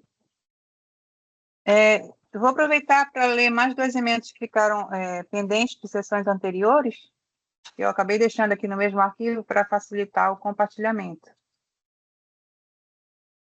É o recurso 22.689, foi julgado no dia 15 de outubro e acabou ficando pendente. Ementa ICMS, omissão de receita, empresa optante do regime do Simples Nacional. Impugnação intempestiva, revisão de ofício e improcedência do AINF. A impugnação intempestiva não faz instaurar a fase litigiosa do processo administrativo tributário nos termos do artigo 20, caput da Lei 6.182 de 1998, impondo-se assim o indeferimento da peça recursal por lhe faltar pressuposto processual. 2. Compete aos órgãos de julgamento a decisão relativa à revisão de ofício do crédito tributário, inscrita ou não em dívida ativa do Estado, nos termos previstos no artigo 51b da Lei 6.182 de 1998. 3. Deve ser declarada a improcedência do AINF, cuja descrição da ocorrência e capitulação legal da infringência e da penalidade sejam incompatíveis com as provas dos autos. 4. Recurso não conhecido para, em revisão de ofício, declarar a improcedência do AINF. A decisão também foi unânime. Não sei se os conselheiros recordam, mas a autuação era de omissão de receita da empresa optante do Simples Nacional, mas o levantamento trazia todo o cálculo por fora do Simples Nacional e trazia um cálculo equivocado em relação ao movimento da empresa naquele período fiscalizado. E a revisão de ofício também decorre pelo fato de o crédito tributário estar inscrito em dívida ativa. Alguma sugestão de ajuste, conselheiros? Eu não participei do julgamento, mas a redação Não, no geral me parece adequada. Assim. Foi a conselheira Luíse que participou. Podemos aprovar? Sim. O outro recurso é o 22.655, que foi também analisado no mesmo dia. ICMS antecipação especial, ativo não regular, ocorrência incompatível com as provas dos autos, improcedência do AINF. Contribuintes ativos que estiverem na situação fiscal de não regularidade com suas obrigações tributárias deverão efetuar o recolhimento do imposto no momento da entrada da mercadoria em território paraense, nos termos da legislação tributária estadual. Não deve ser conhecido o recurso voluntário apresentado fora do prazo estabelecido no artigo 32, parágrafo 1º da Lei 6.182 de 1998. Compete aos órgãos de julgamento a decisão relativa à revisão de ofício do crédito tributário inscrito ou não em dívida ativa do Estado, nos termos previstos no artigo 51b da Lei 6.182 de 1998. 4. Deve ser declarada a improcedência do AINF, cuja descrição da ocorrência e capitulação da infringência seja incompatível com as provas dos autos, sem prejuízo da renovação do procedimento fiscal para a cobrança do imposto devido na forma prevista na legislação tributária estadual. 5. Recurso não conhecido para, em revisão de ofício, declarar a improcedência do AINF. Nesse caso aqui, havia situação de ativo não regular, foi cobrada antecipação especial, no entanto, a operação não submetia a antecipação especial, mas sim a antecipação na entrada. Tem um enquadramento diferente, embora a penalidade seja a mesma, mas o enquadramento da infringência é diferente, o cálculo é diferente. Então, nesse sentido, aquele auto de infração que cobrava antecipação especial não deveria ser mantido. Então, foi feita essa ressalva aqui no item 4, né, sem prejuízo da renovação do procedimento fiscal, porque efetivamente o sujeito passivo estava ativo na regular e deveria ter efetuado o recolhimento da antecipação na entrada, que é o Código de Receita 1146. E não o fez, pelo menos não apresentou essa comprovação por ocasião da ação fiscal. Alguma sugestão de ajuste, conselheiros? Não. Para mim parece adequado. Bem, estes eram os 2 que estavam pendentes, mais os 3 da sessão de hoje.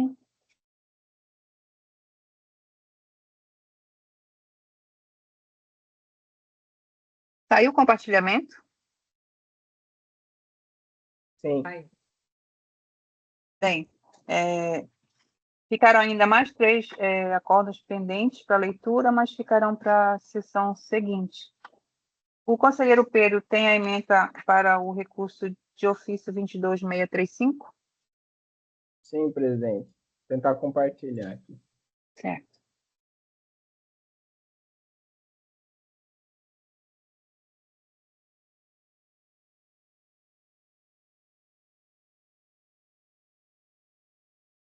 Vocês conseguem visualizar? Sim. Sim. Sim. Eu fui bem sucinto aqui na ementa, me ative a principal fundamento da decisão e da manutenção da autuação, julgado na sessão de hoje. Então, vou passar para lê-la. Ementa ICMS, DIFAL, responsabilidade solidária do adquirente, erro de descrição, improcedência da autuação. Item 1, deve ser mantida a decisão de primeira instância que declara improcedente o auto de infração quando constatado que a ocorrência, a infringência e a penalidade não se coadunam, restando caracterizado erro de descrição. Item 2, recurso conhecido e improvido. Decisão unânime julgado na sessão de hoje. Essa é a ementa sugerida, assim, resumindo, eu quis trazer também um molde já utilizado pelo tribunal, que eu, de certa forma, repliquei para esse tipo de infração. Ok, conselheiro Pedro, sem sugestão de ajuste da minha parte. Conselheiros Nilson, Regina, alguma sugestão? Penso que está adequado. E aprovamos também a emenda relativa ao recurso de ofício 22.635. Com isso, concluímos a nossa sessão de hoje. Agradeço a participação de todos os conselheiros. Tenham todos um bom dia. A gente se revê na próxima sessão. Até mais. Obrigado, até mais.